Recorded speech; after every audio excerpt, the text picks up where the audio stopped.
Hello everyone, it's Octavian once again. Welcome back to another episode of Open Mic.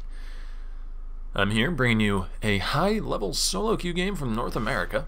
Zion Spartan going maybe a little aggressive towards Catless Everdeen, but it doesn't look like he's going to go under the tower or anything. Just a few hops and skips there in the mid lane. And the reason why I'm bringing you this particular match, I always have a reason for the Open Mic episodes, because I want to keep these episodes fresh and interesting. Last time we had a ranked 5s game with a new and promising team forming with members such as RF Legendary, Alex Each, Crumbs as well.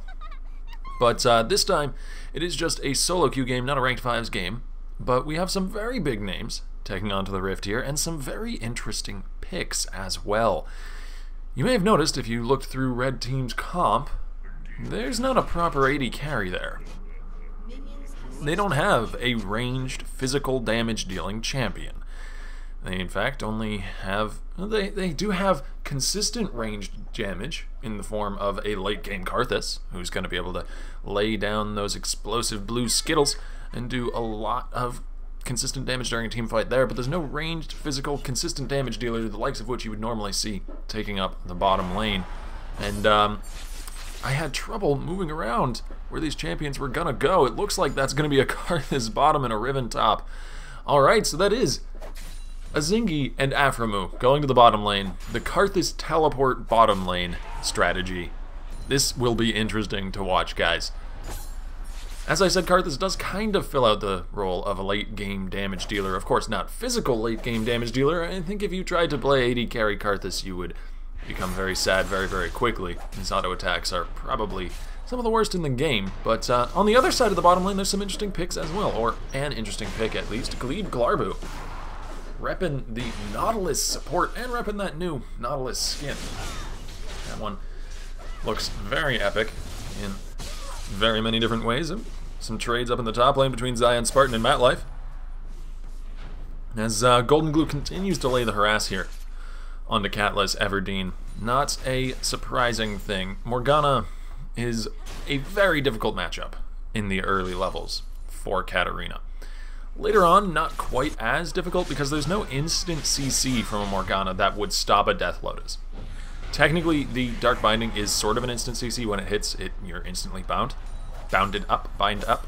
But being bound does not stop the Death Lotus, so it's difficult for a Morgana to actually deal with that. Flash away from Azingy as Heaven Time comes to the bottom lane for the first gank of the game. Glitterland's going to follow him as he heads back into the jungle, but that's a perfectly fine trade for him. Some good pressure on the bottom side of the map, and he only takes a little bit of damage for it. But the early levels, before that Death Lotus does come into play, Morgana definitely has the advantage in the lane. Here's Matlife Tryhard getting dove under the tower. Nice flash, completely dodging away from the Vault Breaker as Aframu is in some trouble now. The Ignite is burning on him. He's going incredibly low. He does manage to escape just in time as a flash forward from Zion Spartan will land the key burst onto Matlife Tryhard. He gets knocked up as well. Flash forward from Forbes Deluxe, and there's the Q for the first blood under the secondary tower. They dove so far, went so aggressive, and ended up getting a kill. Meanwhile, Rek'Sai is going incredibly low to his jungle. If you look in the top left there, Heaven Time flashing red, nearly got taken down by the Crux. Catless Everdeen doing a bit of trading in the mid lane, and this is one of the reasons why Karthus is not generally taken to bottom. He is very easy to beat up on in the early game. Before he gets any power behind his spells, he can have a lot of trouble keeping up with the kind of harass that somebody like a Lucian can put out, even if it is alongside a Nautilus. Nautilus not exactly known for being a harassing laner, but then again, he's not exactly known for being a laner in general. But when he is taken to a support role, he's much more of an engage-focused support, which is kind of difficult for Karthus to deal with as well. I mean, if he does get engaged on, even especially now with that flash down, Azingy is going to have a lot of issues getting away from things. He's a very immobile and very squishy champion. He has been able to keep up pretty decently in farm, though. He is basically even just 1 or 2 behind. Oh, here comes Heaven Time to the mid lane. There's the tunnel in. Flash forward for the Unburrow. Golden Glue with the spell shield might be able to survive. No, he manages to take him down in the end. Porpoise Deluxe is going very, very low as well. Tried to make the counter gank happen. Doesn't have flash up, but here comes Azingy with the teleport from the bottom lane. There's the Wall of Pain. A few more Skittles. Just a little bit more Defile, but he can't land them. Heaven Time! Beautifully dodged. Will get away with his life, and Catalyst Everdeen turns around and picks up the kill onto Vi. Really, really well played there. I don't really want to call it happy feet because I think he was underground. But happy burrowing from Heaven Time. Managed to dodge out, I think it was 3 or 4 Qs from Azingy that had any of them hit, he would have died. But he dodged every single one of them, and so Heaven Time is going to be able to return back to his jungle and once again go very low while fighting a camp. He likes to live life on the edge. So far, I would say that the game overall is going fairly well in favor of Blue Team. Not a huge lead, nothing insurmountable from the side of Red, but the main issue for Blue is going to be this top lane. Zion Spartan is doing a very, very good job of holding a lead here against MatLife. He's got an 11 CS lead, and he's gone fairly aggressive in the early game, picked up a lot of swords for his inventory.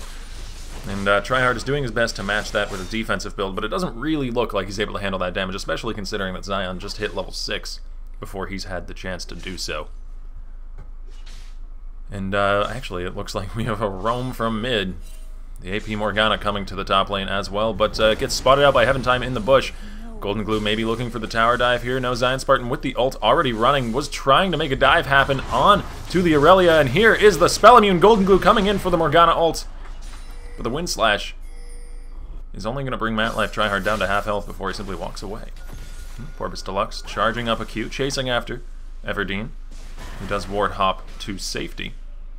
As Aframu has roamed all the way up from the bottom lane. Azingy looks to be roaming as well. Nobody down on the bottom side of the map for Red Team. And they tried to make a lot of pressure happen up on this top side. And really it kind of all fizzled out. Golden Glue lost a bit of CS in that roam. He was much farther ahead of Catalyst before now. Now he's only 5 or 6 ahead. He was 10 to 15 ahead before. So that did allow Catalyst to catch up back into the game a bit. And might actually make the difference in any team fight to come within the next few minutes, seeing as, because of that, the Katarina does have a needlessly large rod. Porpoise Deluxe lands some CC into Gleeb Clark. He's coming up through the river. No mana for Porpoise, though, so I don't know if he can really continue that chase, and it looks like Golden Glue's not going to be around in time to continue it for him. Blue buff did go over to Morgana, though, so that is a very good place to have it. Going to be able to continue on with that harass, bully, clear sort of laning pattern that a Morgana has when in the mid lane. Oh, well, now it goes over to the Morgana. I thought it had already gone down, but apparently I am blind. Still does go over to Golden Glue in the end. Zion Spartan maybe getting caught out here a little bit. There's the Chilling Smite, going to slow him up. Heaven Time wanting to get in range for the Unburrowed. Maybe a little bit too aggressive here. The Binding lands onto him. There's the Karthus ult coming out. And actually they finish off the kill before the Dirge actually finishes, and Azingy is going to be in a lot of trouble down here. Keith going incredibly low. If only he had that ult now. Though to be fair, the usage of the ult earlier did land onto Keith, so he wouldn't have been as low if he hadn't used it earlier. So either way, I don't think he would have gotten the kill. And that is one of the dangers of a Karthus lane against somebody like a Nautilus. They can just engage you whenever you're in range, even if you're under the supposed safety of your own tower. Here comes the teleport to the bottom lane from Riven. Aframu is roaming in as well on Lulu. Lucian looking to just head on home back to base. Keith wants to go home, but they don't want to let him. He does manage to get back home in safety. Dragon is up. Has been for a little while now. We might be seeing some kind of fight erupt around that area. We do have some decent dragon fighting teams on both sides. Despite the fact that Azingy has died once, he still has kept somewhat up in terms of CS. He's down by a bit here. But he's managed to get that tier, that is stacking up, and as I said, he's going to have a good late game if they can stall out that long. It's just a matter of reaching where they need to go. Because the mid game here from Blue is going to be much, much stronger. Not only do they have an Aurelia, who's kind of one of the queens of the mid game once that Triforce is completed, they also have a Lucian who does pretty well himself. Certainly better than a Karthus is going to be able to do. Afremu here in the mid lane. And it looks like we have a little bit of a standoff in the middle of the map as Vi has actually headed up to the top lane again. Porpoise Deluxe looking to lay in some pressure up there as Heaven Time and Gleeb finish off the dragon by themselves.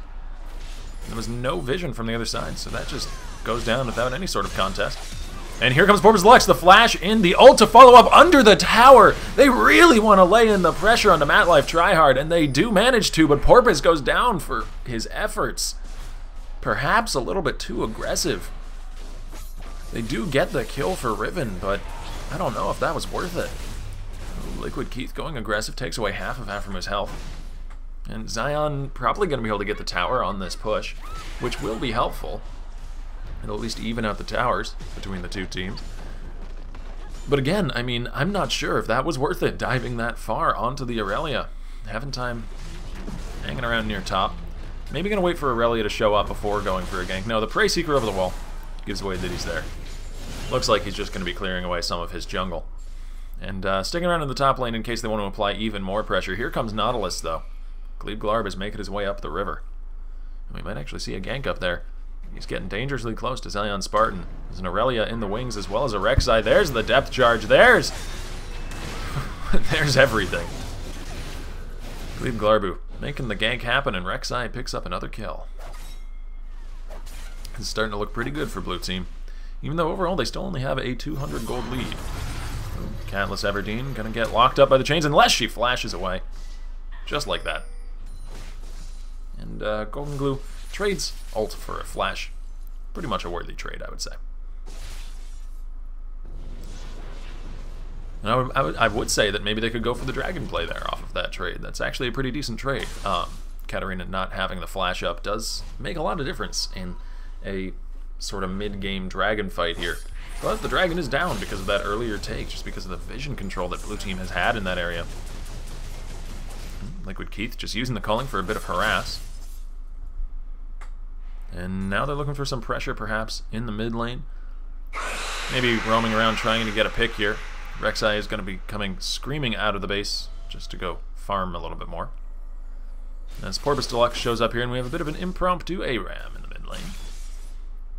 Gleeb and Rek'Sai are both off in the wings. And the blue team looking pretty good. Might look for another pick here, or just a bit of pressure onto the mid lane turret. They do have it down below half. Oh, Heaven Time coming over the wall. Azingy is caught way out of position. What is he even doing over there? The anchor connects and he goes down, but here comes the Karthus ulti. Maybe they can make it worth it. Heaven Time goes really low and Zion Spartan finishes him off with the wind slash. MatLife Tryhard roaming from the top lane just gets run into by 3 members of the other team. Gleeb off to the side trying to peel for Liquid Keith. He does manage to dash away with the relentless pursuit, and Porpoise Deluxe caught out under the tower, gets ulted by Lulu, might be able to survive here. The ignite is ticking. He has just enough mana to queue away, and so he will live. Catelyn Everdeen, though, is not going to be getting out of this one alive. Flash forward from Gleeb to snare up Afremu. He does flash over the wall with barely any health left. And the Ardent Blaze that follows him will not provide enough damage to take him down. In the end, that is a 2-4-2 trade, if I recall correctly, because Azingy did die at the very beginning of that fight. Came walking in from the side. Seemed to forget which team he was on. He was surrounded by members of the enemy team. He had essentially no backup, but they did manage to salvage it and turn it into at least a somewhat even trade. Get a few key picks during the confusion. Golden Glue going to be given it over another blue buff. Very, very helpful for him. As I said earlier, the laning pattern of Morgana is kind of push, push, push. Harass a little bit, push, push, push. Because of that black soil. Once you get a little bit of AP under your belt, the Abyssal Scepter is more than enough in that regard. You can pretty much nuke the back lines and they'll just melt away under your damage. And you have so much sustain because of that free spell vamp that really any harass that a Katarina would be throwing at you with the bouncing blades just kind of disappears. Every time you go back to clear the wave again. Here comes Azingy. They look to be on the wrong sides of the map here. Azingy's going so low, though. He is incredibly squishy. Keith actually takes him down in the space of a few skill shots and buys time for Gleeb to show up. Afremu forcing the flash away from Keith as Porpoise Deluxe turns around on this one, but Rek'Sai is here now, and the Unburrow is landing onto Vi. The knockup from Lulu might be enough to save his life. There's the shield as well. They really want to keep this Vi alive, but in the end, Heaventime will finish off the kill. Golden Glue, having roamed down, will continue this fight for even longer, but he's just going to be trading 1-for-1 and giving up the shutdown gold to Katniss Everdeen. I feel like I'm shoutcasting the Hunger Games right now. But, Zion Spartan, again, what, do these guys know which color of team they are on? They keep showing up on the other side of the lane. But it does mean that Zion Spartan's going to be able to create some distance toward Matlife Tryhard, and he's going to keep on chasing after him, though. After that huge brawl in bottom lane, he knows that there's basically no possibility of backup for this Aurelia. So he can just keep on chasing him. He's not actually going to catch up because the Equilibrium Strike is up whenever he needs it, but, Azingy once again getting caught out. The Wall of Pain will slow up Katniss a little bit, but still saved the Shun Po to be able to chase after him. And so managed to pick up the kill. Here comes Heaventime, here comes Matlife Tryhard, and Zion Spartan overextended for a little bit too long. That'll be a kill going over to Rek'Sai. Here we are, 16.5 minutes into the game. Blue team still in the lead on this one. They do have that dragon up. They've got some good kills up, but in terms of golds, they're not too crushingly ahead. And I'd have to say it's because of these top and mid lane matchups. The solo lanes from red team have been coming up big and getting some good CS leads. Spell immune Aftermoon does mean the Unburrow won't be holding him in place, so he's going to be able to escape here. There's a well-placed Black Shield, and Eventime is getting burnt down, not only by the Black Soil, but also the Ignite and Aftermoon. Dirty, dirty Aftermoon will kill secure that one. Scoundrel. Golden Glue coming in with the ulti, looking to stun up Katniss Everdeen. The Zhonya's Hourglass will avoid at least the damage from the ult, but has to stand still anyways. Golden Glue does manage to finish off the kill, but Matlife Tryhard comes rushing out of the bush for some vengeance. The exhaust is not going to be enough. And Aftermoon might be finding himself on the wrong end of an anchor. Whoa! Just about created enough distance to be able to survive that onslaught. And here's Liquid Keith in the top lane. Just gonna be farming some minions as we return to Zion Spartan and Matlife Tryhard once again in 1v1. These guys seem to find themselves in that situation quite often. This time in the mid lane, where Matlife, with a blue buff under his feet, is gonna happily keep on dashing to minion after minion. It is a wonderful thing as Aurelia to have a blue buff. Zion Spartan, you're on the wrong side of the lane once again. You're coming in into the face of Liquid Keith. Oh, the Wind Slash gets dodged away from. Keith is just dancing around this Riven right now. That was beautifully played. Wonderful Lucian play. A few more shots, a few more minion kills, and he's gonna look to push up onto that top lane outer turret, which still has yet to fall. Actually, he's gonna head on home back to base as his team is finishing off the second dragon of the game, and the second dragon for blue team. And I think the late game is going to be the reserve for red here. They've got to reach that point. Azingy on the wrong side of the lane again. What is it with these guys? They keep getting caught out. But Azingy, beautiful dodge right there on the hook, is going to force Gleeb to flash away. Katniss Everdeen getting knocked up in the air. The Zhonya's Hourglass will keep him alive a little bit longer, buy some time for his team to come in. Heaventime, though, that was a very questionable dive. There was no saving that Katarina. And he just gave up his life as well. Questionable indeed. Not entirely sure what he was looking to accomplish there. Just loyalty until the end, even when it means death. And death is indeed what it meant. And now they've got some good control on this bottom side of the map. Too bad the dragon is already down. Blue team already picked that one up, so not going to be getting that objective out of it, but maybe they can push up onto this turret. They do have some very good wave clear. And it's one of the things that Azingy brings to the team. Rek'Sai rushing towards the Raptor camp. Not nearly close enough to stop this turret from going down, especially to 5 members of the other team. Pardon me. And that'll be the second turret of the game, picked up for a red team, and they actually have a turret lead now. Which is not really what I expected. Blue team has shown a lot more map presence than red has, at least in the early game here, but it might start swinging the other way. We have the gold lead swinging the other way, at least.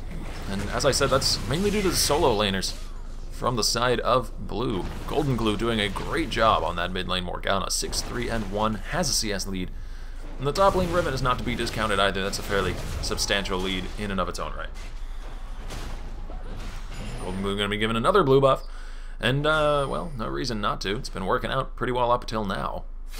Zion Spartan finds Katniss Everdeen. There's the ulti popped. Hops away to a ward, but the knockup lands from that extended range. Goes into the Zonias halfway through. The Death Lotus just buying time for the rest of blue to show up. And I mean, really, the rest of blue. They had everybody up there to deal with that Riven, but in the end, it was still a one-for-one trade, and that is perfectly fine because there's pressure going down on the rest of the map here. Golden Glue and Aphromoo in the mid lane are going to be able to push up and take another turret, 3-1 right now. Ooh, field goal. Field goal with that anchor. Going right between the posts. Golden Glue lands. A binding on the Heaven Time, and that's going to be a lot of harass onto him. This Morgana hurts right now. People get so used to seeing the support Morgana that they just kind of disregard the black soils. And you can't really do that against a mid lane Morgana anymore. She's going to have a lot of damage all up in your face. Because of this right here, the Abyssal Scepter. Very nice item for going up against a Katarina. Especially as a Morgana. Especially as a Morgana that wants to sit in the mid lane and farm all day because, hey, that's going to lower the magic resistance of all the minions, make it more likely that your black soil kills them off. Azingy forced to flash. Gleeb getting him caught out in the bottom lane. Not going to be able to actually finish off the kill, but does trade a flash for his Q. I'd say that that cooldown trade was fairly worth it for him. As the vision control wars continue. And I'm trying to think of what the next move is going to be here for Red Team, because they are currently, for probably the first time in the game, in a position where they are the ones with the onus of responsibility to make a move here. Ooh, Tryhard going very, very low. The Ignite is burning. There's the ulti. If they could get this pick, that would be a decent enough move for them. But no, the flash away does mean that Matlife will be living, at least through that particular encounter. And they're beginning to gather up towards the mid lane, looking to go for some sort of aggression onto Heaven Time. They do steal away his wolves, so that's going to be nice for them. But Gleeb Glarbu coming in to make a play. The ult knocks Riven up in the air, but the spell immune will keep him safe through any follow-up CC. And Gleeb Glarb now regretting his decisions. Will go down to Zion Spartan. There's the Vi ult coming to the back lines. Keith has nowhere left to go. The knock-up on the Katniss Everdeen will cancel out her ult almost as soon as it starts. He goes down in the end as well. Zion Spartan still alive through all this, finally falls. But there was so much invested in killing that Riven. Nobody else went down. And Azingy showing up, finally getting a kill for himself. That is something they're going to have to worry about as well. Ooh, Zion Spartan. Hopefully he'll be back with us very soon. Yeah, doesn't seem to have had problems, so probably just a minor disconnect. Hopefully nothing more than that. If it is, then I'll be hopping out of this shoutcast and I'll be finding you guys a different replay. But if not, there it is. He's back. Not really going to be an impactful disconnect. We can get right back into talking about the game here. We can talk about some of the builds, because there is a particular build going on that I did want to bring attention to, where Vi looks to be going with this Warmog's Armor build. Yeah, there it is. Completed right now. Warmog's Armor. Now that is an interesting pickup. And I can certainly understand it. She kind of needs to be tanky, obviously. I mean, in the setup that her team is, Porpoise Deluxe needs to build tanky. That's not even a question. What really was the question was which kind of resistance does Porpoise Deluxe want to go with? And he's answered none of them. He just wants health, and maybe a little bit of armor from the Ninja Tabby, but other than that, health, as the Giant's Belt that he's built on top of that also says. Which is arguably actually quite a good choice in this situation, because there is no one member of Blue Team that's doing incredibly well. Oh, Zion Spartan gets instantly bursted down, good lord! Never face check into a bush against a Nautilus. Let that be a lesson to you all. And that's going to swing the momentum of this game in favor of Blue Team for the next minute or two. And they'll use that to get an outer turret in the mid lane, start to try and even up that turret disadvantage. They still are 1 down, but they are 2 up in dragons and looking to make it a 3rd. They are roaming towards that dragon pit right now with all 5 members. Starting it off, and there's no response from red. Azingy is still all the way up on the other side of the map, and that thing gets burnt down. That's the movement buff for them. And they're starting to stack closer and closer to the 5th dragon. They only need 2 more. Katniss Everdeen gets caught out by a binding, and Golden Glue with a giant black shield is spell immune for a very long time. Flash forward from Porpoise Deluxe. Going to be knocking Matlife Tryhard up into the air. The binding connects right afterwards as well, and that'll be a dead Aurelia as soon as that Azingy ult pops, gets him a double kill, actually. That's going to be very helpful for getting back in this game. And the hard Vi engage doing so much work for red team, as Rek'Sai was off split pushing in the bottom lane. Whew. I said that the momentum was in favor of blue for the next minute or two. Well, now it is heavily in favor of red, potentially for much longer than a minute or two, because that was a beautiful engage from both Zion and Porpoise. They will continue on. They will get the inhibitor turret, and here's Golden Glue. He's stopping this potential side push from Heaven Time. Does force him away with the ulti. Those chains are very scary with the amount of damage that a Zhonya's Hourglass and Abyssal Scepter Morgana can do. And especially with the fact that we haven't really...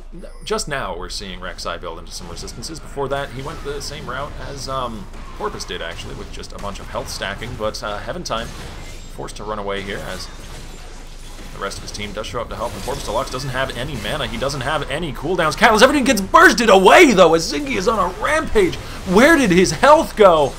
Shutdown does go over to Lucian there, as Liquid Keith is doing his best to try and finish this off, but killing Karthus first is not the one you want to get, because he can still pick up a triple kill even past death.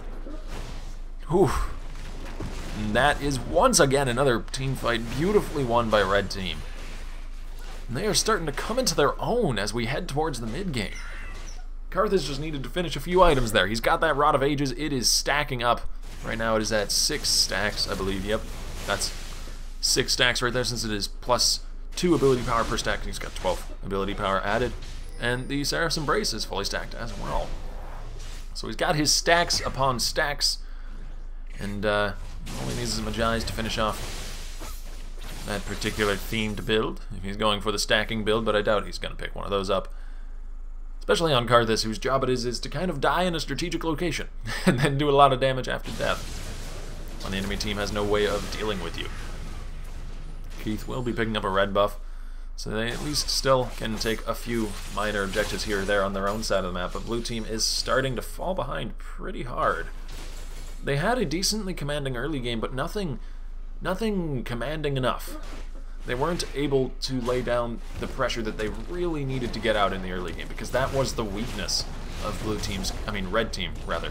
team's comp here, with the lack of an AD carry in the bottom lane. They were very, very weak to early game aggression and mid game aggression as well. Just aggression throughout the early and early mid game. But now that we're sort of transitioning later on into this match, Azingy is going to start hurting a lot, and they have enough hard engage and peel to be able to back up that Karthus, to be able to make fights happen and keep the Karthus alive for an annoyingly long amount of time. They have huge spell shields from Golden Glue. They have the peeling power that a Lulu brings to the table. And of course even the peeling power that Golden Glue's Morgana brings to the table with that ulti. If people try to dive to the back lines and get onto the Karthus, there will be a Morgana ult. There will be chains to have to run through. Looks like they're setting up for some sort of ambush perhaps near the Baron pit. Just trying to bait this objective while Azingy continues to split push and continues to farm on the bottom side of the map. Has the highest farm on his team. Not quite highest in the game yet, but he's looking to break that particular record there. As he is only 7 away from the next contender in the form of Lucian. And he is continuing to farm the bottom side. There he is, he's teleporting up into the fight here. Porpoise Deluxe going aggressive for the ult onto Cutlass Everdeen. Does get Zhonya's out of it, but there's the Lulu ult, going to be doing some CC as well. And finally, Riven gets into the back lines, and Riven picks up a double kill. Cutlass Everdeen looking to clean up, will just go down to Azingy's damage. He gets a killing spree after his rampage. And they're going to turn around and take on the Baron. There's really nothing that blue can do about this one. Baron already down below half health. Karthus very good at burning those objectives down, since there's no way that they dodge away from his skills. And that will actually be Karthus finishing off the kill as well. Getting the kill credit on Baron. Heading on home back to base. And, well, we're going to have to see where red team chooses to go with this. They have a lot of pressure on the board here. They've got the Baron buff, so they can... Well, they don't have teleport up on Azingy, so I was about to say they could... Or on Zion. They don't have either of their teleports up. But maybe they don't even need it, honestly. Zion is enough of a threat that he can just split push off on his own, and so long as they can avoid a super hard fight, like a 4v5 that they get poorly engaged on, then they could throw Zion into the top lane and they split in the bottom or in the mid, or throw Azingy into the top lane and they split in the bottom or in the mid. They have two really good split pushers, and Zion's teleport is actually just now back up, so that's going to make it even easier for them to do that. Though I think they probably do want to wait on some ultimate cooldowns coming up, particularly Porpoise Deluxe's ultimate. That thing is a very powerful team fighting tool for them. The Assault and Battery has made the difference in a lot of fights. Even though last fight it did get Zhonya's out of, it forced Katniss Everdeen to use everything just to avoid that. And then when she tried to go in for the cleanup, she had no tools to work with, so... Oh, flashing from Zion Spartan. Keith caught out, going around a corner. That is going to be an unstoppable Riven as Katniss Everdeen flees with her tail between her legs. Ooh, the binding over the wall, very nicely shot from Golden Glue, and the damage from this AP Morgana is pretty intense. That is the Aurelia forced to rush away, and they're going to go ahead and take down this freshly respawned inhibitor in the mid lane. Not letting that survive for very long. Porpoise Deluxe flashing over the wall, interrupts the teleport, and gets the killing spree. And Azingy now pulling off a 1v2 against Heaventime and Gleeb. 1v3 now. I don't know if he can continue to pull this off, but he does have his team over the wall. And so they're too scared to engage here. Onto the Karthus. And the pressure continues to mount in the bottom lane. Zion Spartan playing the front line as Porpoise Deluxe plays to the enemy backline. Everdeen going incredibly low. Does Zhonya's at the last second to try and keep herself alive. But I think, no, actually the flash, or the Shunpo away might be enough to keep him alive. And Azingy's ulti gets interrupted. Beautifully done by Gleeb Glarb. However, Aphromoo forced to flash away from the culling. They might be able to salvage a team fight out of this. They do lose their inhibitor turret in the bot lane, but Gleeb Glarb, if he could make some kind of engage happen here, if Katniss Everdeen could close the distance, could get the resets. No, Zion has the stun. The Ignite is burning, but the Valor Dash keep him alive through that shield. And Porpoise Deluxe going very low, but all that health is paying off for him. He's incredibly tanky. Zion Spartan is godlike, finishing off the Nautilus. Here comes Azingy. He doesn't even care if he dies, but he doesn't die in the end. And Golden Glue flashing forward picks up the instant double kill off the first proc of the Morgana ulti. And that is so many members of Red Team going so low. Blue was on the cusp of pulling off some kind of salvaged team fight there, but they just couldn't make any of the engages work. They were desperate, and it didn't come through for them. That'll be two Nexus turrets falling. Here comes Katniss Everdeen, though. Might get the resets here. Gets one, doesn't get two. Porpoise Deluxe survives. The damage from Morgana is just too much. Golden Glue is unstoppable. Here comes Heaventime, though, looking to put an end to that. No, it gets bound up. Matt Life Tryhard coming in. He's going to have his try. The stun is halted by the Black Shield. Here comes Zion Spartan back in, peeling for his friendly Morgana. He's bit off a bit more than he could chew here. He goes to the back line to try and salvage a kill if he can. But he gets bursted down. And Rek'Sai picks up the kill herself. Rek'Sai is a she. Doesn't look very feminine, but you know what? It's from the Void. I'm not one to judge. Ooh, Prey Seeker. That will tell them that Aphromoo is in the bush. It does give vision over people's heads. Oh, Golden Glue and Aphromoo maybe looking too hard for this ambush. Matt Life Tryhard is still roaming around dangerously close to them. Binding connects, turns around with the Black Soil. There's the ulti as well. Golden Glue doing some work here. Rushes away to the Raptors, but the Raptors kill him off. They betray their own Aurelia. And Aphromoo just laughs at him. He has no sympathy for his plight. And you know, Red Team still has not taken down a dragon. This is going to be their first one of the game if they can take it out. And over the wall comes Heaventime. They really don't want to give this up. Maybe they think that League of Legends is about killing the dragons. It's actually about killing the enemy Nexus, guys. Oh, Porpoise Deluxe with the steal. Either way, whatever it's about, they manage to finish off that particular kill. Keith going very, very low, gets turned into a cupcake, buying time for Zion Spartan to show up, and Porpoise Deluxe finish off the kill, but Azingy, he teleported in, and he's going for the back door. Can he get it? The Seraph's Embrace to save a little bit more health. No, Katniss Everdeen finishes off the kill. He was so close. He nearly had it. There's the ulti. Doesn't quite finish off the Katarina. But that Nexus is exposed, and it has a few hundred hit points at most. Porpoise Deluxe coming in, they land some CC into Gleeb Glarb. He's very tanky, but they just keep stunning him up and knocking him back. One more auto attack from the Riven will finish off the game, seal the deal. Red Team, without an AD carry, take home the victory. Thank you guys for watching. My name is Octavian. I'll see you all next time. Hello everyone, it is the end of yet another open mic episode.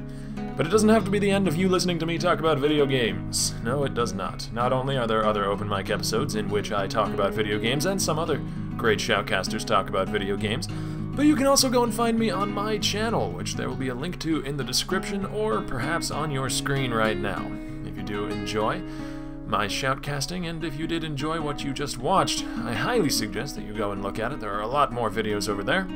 Anyways, thank you for watching. I'll be seeing you next time. My name is Octavian, and you're all pretty wonderful.